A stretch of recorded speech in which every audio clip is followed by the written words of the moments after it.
Hello મારા વાલીડાઓ, કેમ છો? આજે આપણે સુકૂનવાળી જગ્યાએ જવાનું છે, જ્યાં સ્વર્ગ કહેવામાં આવે છે. જો તમારે પણ તે સ્વર્ગ જોવું હોય તો મારો આખો વિડીયો જોજો. પછી આપણે નીકળી ગયા દુકાન તરફ જવા માટે. પહેલાં આપણે ભાઈબંધને મળીએ, પછી આપણે મેં કીધું જઈએ. જય રાજા મેલડી, જય શ્રી કૃષ્ણ ભજન દેવ. પછી તો આપણે તેની દુકાને બેસીને ઘડીક ખુરશીની ઘાણી કરી, ખુરશીને ગોળ ગોળ ફેરવી, અને મજા આવી ગઈ આપણને ખુરશીને ગોળ ગોળ ફેરવીને. પછી આપણે જે જગ્યાએ જવાનું હતું તે જગ્યાએ જવા માટે નીકળી ગયા હતા. ફાટક બંધ હતું, ટ્રેન વહી જાય તેની રાહ જોઈએ આપણે, પછી આપણે જઈશું. પછી આપણે આપણી મંજિલ ઉપર પહોંચી ગયા, અને અહીંયા આપણે સ્વર્ગ જેવો ફિલિંગ થતું હતું. જય વડવાળા મેલડીમાં, અહીંયા મેલડીમાંનું મંદિર છે, અને આ મંદિર હજારો વર્ષો જૂનું છે.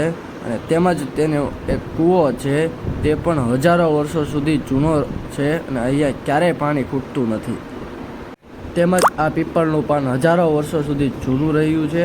અને આપણે આવી ગયા મંદિરની અંદર, અને આ મંદિરમાં આવ્યા પછી આપણને તો સ્વર્ગ જેવી ફિલિંગ થતી હતી. અને અહીંયા જેટલી શાંતિ છે એટલી ક્યાંય નથી મળતી શાંતિ. અને આ મંદિરની અંદર ચાંદીના સત્તર ચડાવવાની પ્રથા છે. અહીંયા તમે ચાંદીને સત્તરની માનતા રાખો છો તો મનોકામના તમારી પૂરી થાય છે. તો આપણે ચાંદીનું સત્તર ચડાવી દીધું ત્યાં, અને આપણે મેરડીમાના દર્શન કરી લીધા. અને પછી આપણે બાપુ અહીંયા એક છે, તેને સિગરેટ ચડાવવાની પણ પ્રથા છે, એટલે તે માટે આપણે સિગરેટ પણ ચડાવી ત્યાં.